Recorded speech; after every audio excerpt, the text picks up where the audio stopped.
नमस्कार दोस्तों, स्वागत है आपका हमारे चैनल बिहारी नॉनस्टॉप न्यूज में। बिहार की 10 प्रमुख बड़ी खबरें सबसे पहले देखने के लिए सब्सक्राइब करें हमारे चैनल को और वीडियो अगर अच्छी लगे तो एक लाइक अवश्य करें। तो खबरों को विस्तार से जानने से पहले एक नजर हेडलाइंस पर। बिहार में फिर से बढ़ा लॉकडाउन, अब कारोबार में मिलेगी छूट। बिहार में फंस गया शिक्षक बहाली का मामला, सरकार और ब्लाइंड फेडरेशन आमने सामने। 3 जून को अगली सुनवाई। बिहार में हर महीने अनाथ बच्चों को मिलेगा 1500 रुपये। इस नंबर पर फोन कर अभी तुरंत करें अप्लाई। लॉकडाउन में बढ़ गया छूट का दायरा, जानिए क्या खुला और क्या रहेगा बंद। बिहार में कोरोना संक्रमण के बीच डीएमसीएच से आई चिंता वाली खबर, 24 घंटे में 4 बच्चों की मौत।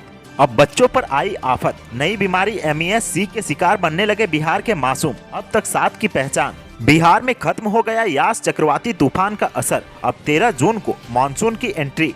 पटना में 10 जोड़ी विमानों का परिचालन रद्द, अब 30 जोड़ी फ्लाइट ही चलेंगी। बिहार में नदियों के बढ़ते जलस्तर से गहराने लगा संकट, जाने कोसी बागमती गंडक नदी ने किस तरह बदला रूप। बिहार में बड़ी लापरवाही, मई में मुफ्त में मिलना था सबको अनाज, समस्तीपुर के 136 डीलरों ने 50,000 से अधिक कार्ड धारकों को नहीं दिया राशन।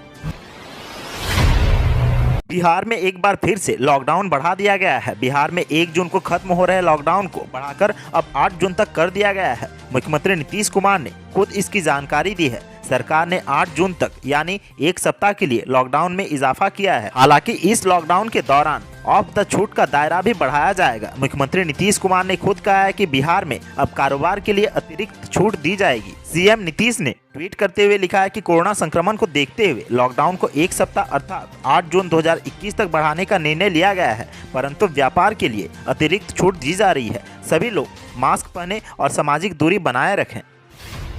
बिहार में शिक्षक बहाली का मामला फंसता ही जा रहा है। अभ्यर्थियों को अभी और भी लंबा इंतजार करना पड़ सकता है, क्योंकि बिहार सरकार और नेशनल फेडरेशन ऑफ ब्लाइंड मामला सुलझ नहीं रहा है। पटना हाईकोर्ट में सोमवार को हुई सुनवाई में कोर्ट किसी भी नतीजे पर नहीं पहुंची। उच्च न्यायालय ने कहा है कि इस मामले पर अगली सुनवाई 3 जून को यानी कि अब परसों होगी। शिक्षक बहाली मामले में कोर्ट में न तो बिहार सरकार और न ही नेशनल फेडरेशन ऑफ ब्लाइंड पीछे हटने को तैयार है। दरअसल ब्लाइंड फेडरेशन के वकील SK रुंगटा ने कोर्ट में कहा था कि जब दिव्यांगों के लिए सही तरीके से वैकेंसी नहीं निकाली गई तो इससे अभ्यर्थी अप्लाई भी नहीं कर पाए। इसीलिए दिव्यांग अभ्यर्थियों से 15 दिनों के अंदर फिर से नोटिफाई करके आवेदन मांगा जाए। इस पर बिहार सरकार ने अपना पक्ष रखा और कोर्ट को बताया कि सरकार फेडरेशन की मांग पर तैयार नहीं है।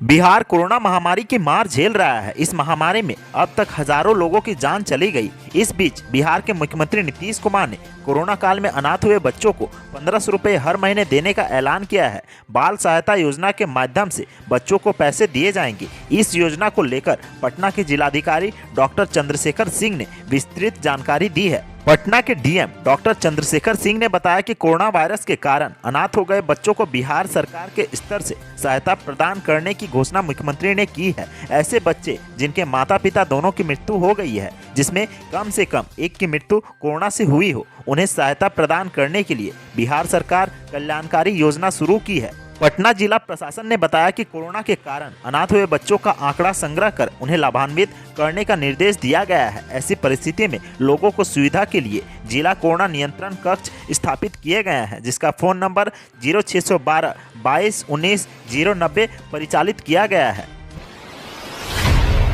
बिहार में लॉकडाउन अब 8 जून तक बढ़ा दिया गया है। वहीं राज्य सरकार ने अब छूट का दायरा भी बढ़ा दिया है। बिहार में अब लॉकडाउन के बीच अनलॉक की प्रक्रिया नजर आएगी। सरकार की तरफ से लॉकडाउन लगाए जाने के फैसले के बाद राज्य के मुख्य सचिव त्रिपुरारी शरण, DGP SK सिंघल के साथ साथ गृह सचिव और स्वास्थ्य विभाग के अधिकारियों ने एक साझा प्रेस कॉन्फ्रेंस को संबोधित किया। लॉकडाउन की गाइडलाइन में किए गए बदलाव की जानकारी देते हुए बताया कि सभी सरकारी कार्यालय 25% कर्मियों के साथ खुलेंगे, लेकिन निजी कार्यालय बंद रहेंगे। सभी सरकारी कार्यालयों को 4 बजे तक खोला जाएगा। सरकार ने फैसला किया है कि सभी दुकानों को अल्टरनेट बेसिस पर खोला जाएगा। इस संबंध में जिलाधिकारी निर्णय करेंगे कि किस क्षेत्र की दुकानें कब खुलेंगे। आवश्यक वस्तुओं की दुकान हर दिन सुबह 6 बजे से 2 बजे तक खुलेंगे। इसमें सब्जी दूध के साथ साथ किराना और कीटनाशक की दुकानें भी शामिल हैं।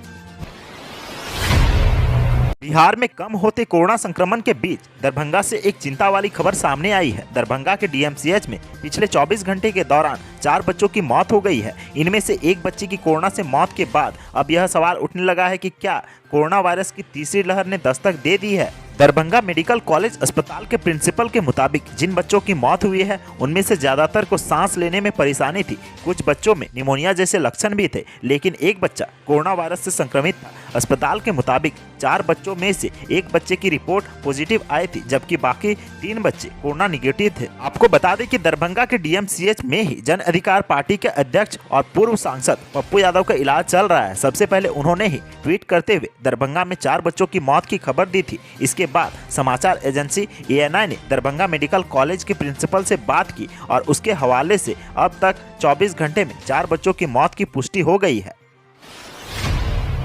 घातक बीमारी कोरोना के कारण अब बच्चों पर नई आफत आई है। ब्लैक, व्हाइट और येलो फंगस के बाद बच्चों में नई बीमारी फैलने लगी है। डॉक्टरों ने इसकी पहचान MIS-C multi system inflammatory syndrome in children के तौर पर की है। बिहार में इस नई बीमारी ने दस्तक दे दी है। पटना में अब तक 7 बच्चों में ये लक्षण पाए जा चुके हैं। पटना के अस्पतालों में अब तक इस बीमारी से ग्रसित 7 बच्चे भर्ती हो चुके हैं। डॉक्टर बता रहे हैं कि इस बीमारी के शिकार वे बच्चे हो रहे हैं जो कोरोना की दूसरी लहर के दौरान संक्रमित हुए हैं या फिर उनके परिवार के दूसरे लोग कोरोना से संक्रमित हुए हैं। MIS-C के शिकार बनने का खतरा 12 साल तक की उम्र वाले बच्चों से सबसे ज्यादा होता है। हालांकि 18 साल तक के बच्चों को ये बीमारी हो सकती है। बिहार में यास चक्रवाती तूफान का असर अब खत्म हो गया है। लगभग 3 से 4 दिनों तक बिहार में यास चक्रवाती तूफान सक्रिय रहा और इसके कारण सुबह के लगभग हर जिले में बारिश भी हुई। लेकिन अब चक्रवाती तूफान का असर खत्म होने के बाद एक बार फिर तापमान काफी ऊपर जाने लगा है। बारिश के बाद नमी की मात्रा काफी बढ़ गई है। अब बिहार में मानसून का इंतजार शुरू हो गया है। मौसम विभाग ने जो जानकारी दी है उसके मुताबिक 13 जून को बिहार में मानसून की एंट्री हो जाएगी। मानसून पूर्णिया के रास्ते बिहार में प्रवेश करेगा। कोरोना महामारी के कारण फ्लाइट में यात्रियों की कमी देखी जा रही है। टिकट की बुकिंग कम होने से विमानन कंपनियां अपने विमानों को रद्द कर कम से कम संख्या में फ्लाइट ऑपरेट कर रही है। यात्रियों की कमी को देखते हुए रविवार को भी 10 जोड़ी विमानों के परिचालन को रद्द किया गया। ऐसे में 2-2 विमान के यात्रियों को एक विमान में एडजस्ट कर फ्लाइट का संचालन किया जा रहा है। यात्रियों की कमी को देखते हुए अब विमानन मंत्रालय ने जयप्रकाश नारायण पटना एयरपोर्ट से विमानों की संचालन क्षमता 50% तय कर दी है। इस क्षमता के आधार पर 30 जोड़ी ही विमानों का परिचालन संभव हो सकेगा। ऐसी संभावना जताई जा रही है कि 1 जून से पटना एयरपोर्ट से मुंबई, दिल्ली, हैदराबाद, कोलकाता, चेन्नई, अहमदाबाद, बेंगलुरु समेत अन्य शहरों के लिए 30 जोड़ी ही विमान उड़ान भर सकेंगे। इसके लिए एयरपोर्ट अथॉरिटी की ओर से शीघ्र ही अस्थायी रूप से नया शेड्यूल जारी कर विमानों का परिचालन किया जाएगा। तूफान के कारण बिहार में बारिश ने जोरदार तरीके से दस्तक दी है। वहीं मानसून के आगमन से पहले ही सुबह की नदियों के जलस्तर में बढ़ोतरी अब आम लोगों के लिए चिंता का कारण बन चुकी है। गंडक, कोसी, बागमती नदी के बढ़ते जलस्तर ने लोगों को संकट में डाल दिया है। कई अन्य नदियों के जलस्तर बढ़ने से परेशानी बढ़ी है। बिहार में दरभंगा, भागलपुर, मुजफ्फरपुर, सहरसा, मधुबनी, सुपौल समेत कई जिलों के लोग नदियों के बढ़ते जलस्तर से प्रभावित हो चुके हैं। लगातार बारिश के कारण बागमती नदी के जलस्तर में बढ़ोतरी से बाढ़ का खतरा बढ़ गया है। लदौर चौर में चारों ओर बाढ़ के पानी का फैलाव होने लगा है। वहीं रजवा का रास्ता बाढ़ के पानी में डूब जाने के कारण लदौर का आवागमन प्रभावित हो गया है। तेजी से जलस्तर में वृद्धि के कारण बलौर गांव में हुलवाई टोला के नजदीक बागमती नदी द्वार सुरक्षा बांध में तेजी से कटाव हो रहा है। तेजी से कटाव को देख बलौर गांव के वार्ड 8 के ग्रामीणों में दहशत का माहौल है। बिहार के समस्तीपुर जिले में मई का मुफ्त खाद्यान्न 136 डीलरों ने 50,750 कार्डधारियों को नहीं दिया है। कोरोना काल में उपभोक्ताओं को खाद्यान्न की सख्त जरूरत रहने के बाद भी खाद्यान्न वितरण की स्थिति कुछ ठीक नहीं है। लॉकडाउन के कारण कार्डधारियों को रोजी रोटी प्रभावित हुई है। काम व कारोबार बंद हो गए हैं। ऐसे में उन्हें इस खाद्यान्न की अधिक जरूरत पड़ रही है। 30 मई तक 2084 डीलरों में से 1157 जन वितरण प्रणाली विक्रेताओं ने ही 75% से अधिक कार्डधारियों के बीच खाद्यान्न का वितरण किया है। लाभार्थियों के पॉस मशीन के जरिए खाद्यान्न दिया जाना है। राष्ट्रीय खाद्य सुरक्षा अधिनियम तथा प्रधानमंत्री गरीब कल्याण अन्न योजना के तहत सभी राशन कार्डधारियों को मई का अनाज मुफ्त में दिया जाना था। PMGKY योजना के तहत पूर्वता प्राप्त व अंत्योदय कार्ड धारकों को प्रति यूनिट 2 किलो गेहूं व 3 किलो चावल मिलाकर 5 किलो अनाज मुफ्त मिलेगा। वहीं NFSA योजना के तहत मिलने वाला मई का खाद्यान्न भी उपभोक्ताओं को मुफ्त में दिया जाना है, लेकिन मई में 202 डीलरों ने 1 से 30% उपभोक्ताओं को खाद्यान्न उपलब्ध नहीं कराया। 328 डीलरों ने 31 से 60% उपभोक्ताओं के बीच खाद्यान्न वितरण किया है। वहीं 261 डीलरों ने 61 से 75% उपभोक्ताओं के बीच खाद्यान्न वितरण किया है।